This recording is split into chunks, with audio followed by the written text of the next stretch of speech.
You know, when a crisis hits, help comes rushing in from every direction, right?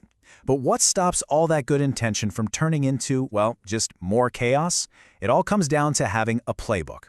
One single playbook for everyone, designed to bring order to the most unpredictable moments. So, picture this. It's April 15th, 2013, the Boston Marathon. This is a day of pure celebration. For thousands of runners, it's the peak of years of training. You've got hundreds of thousands of people cheering, packed in near the finish line. The energy is just electric. And then, at exactly 2:49 in the afternoon, everything just stops. Everything changes. Just 12 seconds apart. 2 homemade bombs rip through the crowd. And just like that, the celebration is completely shattered. In those first few moments, it is absolute chaos. You've got police, fire, EMS, state, federal agencies, everyone converging on the exact same spot, all within minutes. Hundreds of responders, all with the same goal, to help, all at the exact same time. So that leads to the big question, right? In a moment like this, what's the line between total chaos and actual control? I mean, Boston had every reason to just completely fall apart. But it didn't. The response was remarkably stable because the structure was already in place. And to understand how they pull that off, we actually have to go back in time. We're going to talk about a playbook that was literally born from fire. We have to look at a series of devastating wildfires that showed a major flaw. Not in how hard people were working, but in how they were organized. Okay, so rewind to 1970. Huge wildfires are just tearing across Southern California. For 13 straight days, crews from all over the state are rushing in to fight them. But the problem wasn't a lack of people or effort.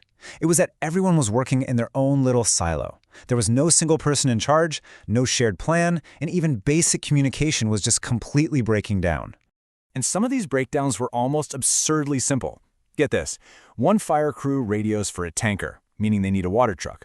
But the agency on the other end hears tanker and thinks they mean a small airplane used for water drops. So while they're trying to sort out that one simple word, homes are burning down. They literally didn't have a common language. Out of the ashes of those fires came a totally new way of doing things, the Incident Command System, or ICS. This wasn't about new fire trucks or better hoses. It was a new structure. Think of it like a common operating system for any and every emergency. What ICS did was solve the predictable problems that pop up in every single crisis. It gives clear, immediate answers to the most basic questions. Who's in charge here? What are we trying to accomplish first? It creates a framework that can actually hold up when everything else around it is falling apart. Now, ICS was a brilliant solution for its time, but as disasters got more and more complex, it became pretty clear that just having one agency use it wasn't enough. Everybody needed to be running the same software for every kind of crisis. And sadly, 2 major tragedies really hammered this point home. At Columbine in 1999, the police and the paramedics were basically operating on 2 different planets, with separate command structures, which led to terrible delays. Then, just a few years later on 9/11, we saw the same kinds of failures play out on a massive national scale. Incompatible radios, different procedures, it was a mess. The lesson couldn't have been clearer. Everyone had to get on the same page. And the answer to that was something called the National Incident Management System, or NIMS. It was created in the wake of 9/11, and it essentially took the brilliant core ideas of ICS and blew them up into a framework for the entire country, from a small town's fire department all the way up to the federal government. So what's the real difference between the two? Well, it's actually pretty simple when you break it down. ICS is the tool you use on the ground to manage the actual incident.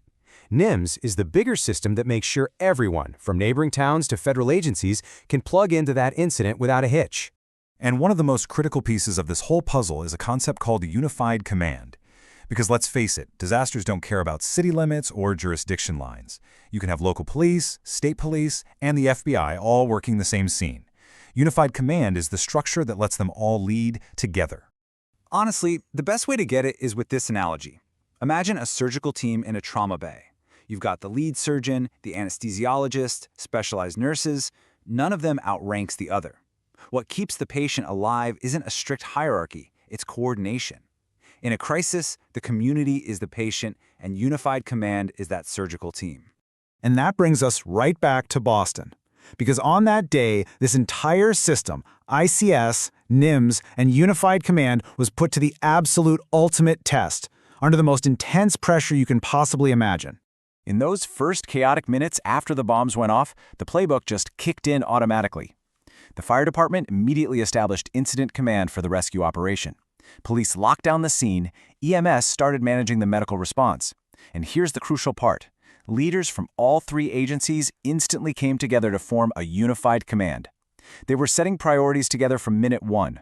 No time was wasted arguing about who was in charge. And the scale of what they were facing, it was just immense. Over 260 people were injured, many with horrific, life-threatening wounds. But because of that coordinated system they had in place, an incredible 118 patients were treated, triaged, and transported to 8 different hospitals in less than 2 hours. And here's the most powerful result of all. Despite that massive wave of casualties, not a single hospital was overwhelmed. The system worked. It distributed the load, which meant every single patient got the care they desperately needed. It just worked. And you have to understand, this wasn't luck, not even close.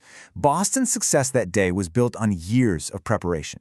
The marathon is always planned as a huge event. These different agencies had trained together, they had drilled together, and maybe most importantly, they had built relationships and trust long before those bombs ever went off. There's this ancient quote that just says it all perfectly. In a real crisis, you don't magically rise to the occasion and become a superhero. You don't meet your expectations. You fall back to the level of your training. Boston's responders fell back on a system they knew inside and out, and that system held strong. Which really just leaves us with one final, pretty important question to think about.